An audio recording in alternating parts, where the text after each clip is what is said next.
Okay, so you know that feeling, right? When your mind's just like buzzing with ideas. You've got all these plans and notes and you can see all the possibilities, but you're stuck. Yeah, you're just stuck there. And meanwhile, you see other people who maybe don't overthink things as much, just like making moves, getting things done. And it's like, what? How are they doing that? And I'm stuck here. Right. And it's like almost makes you question, like, am I really as, smart or capable as I think I am if these people are just like doing it and I'm still here planning? Yeah, exactly. And that's what we're diving into today, this idea of intelligence paralysis. It's like this weird paradox where sometimes being really smart can actually hold you back. It's almost like your own brain is working against you. Yeah, and it's something that James Lim talks a lot about on his YouTube channel. Right. And today we're doing a deep dive into some of his thoughts on this. Like, why does this happen? And more importantly, how do we break free from it? Yeah, because we all have those amazing ideas and we want to be able to actually bring them out into the world. Exactly. So let's get into it. Lim talks about how intelligence is kind of like a double-edged sword. On the one hand, you've got this incredible analytical horsepower. You can see opportunities that others miss. You come up with unique solutions. Right, and that's huge, right? Like, that's what we think of as being intelligent, being able to analyze and see those connections. Exactly. But then there's this flip side, right? The more intelligent you are, the better you also become at seeing risks and potential problems. It's like you can play out all these negative scenarios in your head before you even start. And it's not just like a vague awareness. It's like you can almost predict exactly how things could go wrong. Yeah, and that takes a lot of mental energy too, It's like this reverse engineering of success where you're trying to figure out all the ways it could fail. So it's like you have this amazing accelerator for ideas, but then this even stronger brake pedal that's like constantly pumping. Yeah, exactly. It's like that imbalance that develops the ability to see risks. It just kind of outpaces the excitement for the potential benefits. And Lim uses this really helpful analogy of two lines on a graph, right?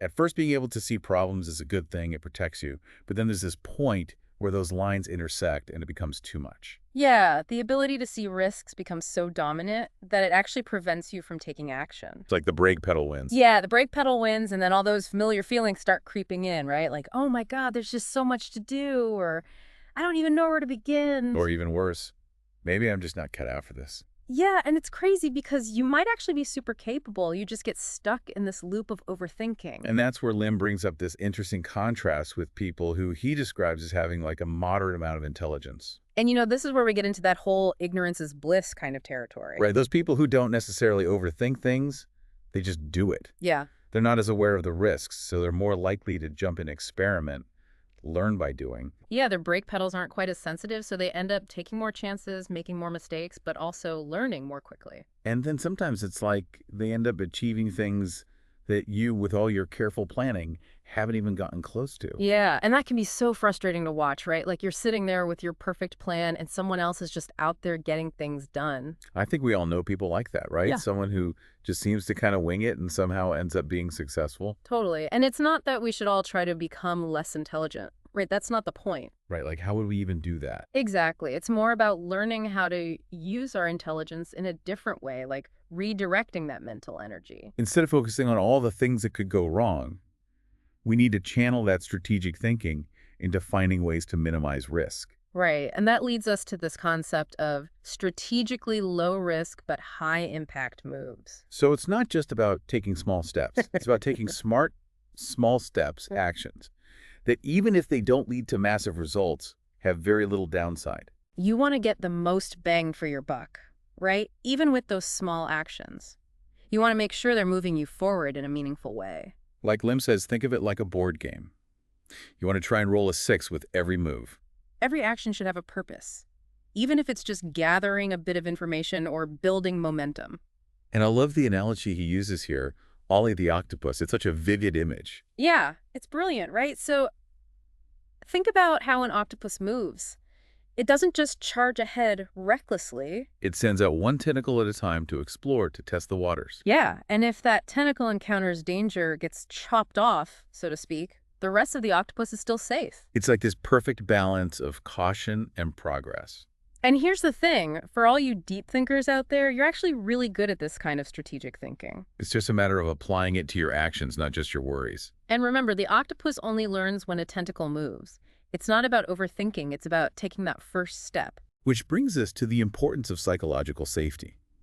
Those initial steps, those first tentacles, need to feel safe and manageable for you. And what feels safe is different for everyone, right? What might seem like a tiny step to one person could feel like a huge leap for someone else. Exactly. And this is where we need to be really honest with ourselves and maybe even scale back our actions even further than we think. Like Lim gives some great examples, right? If public speaking terrifies you, maybe don't start by presenting to a huge audience. Yeah, start with a trusted friend or colleague.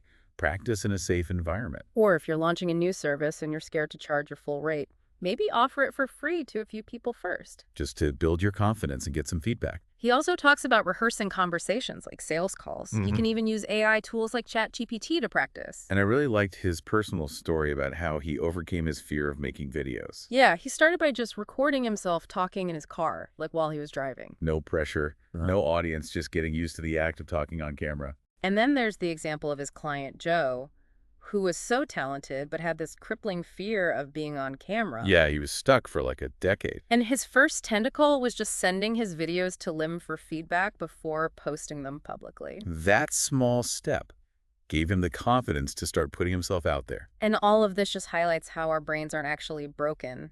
They're just trying to protect us. They're being strategic, even if it feels like they're holding us back. So by taking these small, safe actions, we're essentially showing our brains that, hey, it's okay to move forward. It's not actually that dangerous. It's like we're building up evidence against our own fear. And every little success, every tentacle that comes back safe and sound, it reinforces that feeling of capability. And the amazing thing is, you don't need to rely on some huge burst of motivation to make progress. It's those consistent small steps that really add up over time. So here's a final thought for you as we wrap up. Think about one of those ideas you've been holding on to maybe for a long time.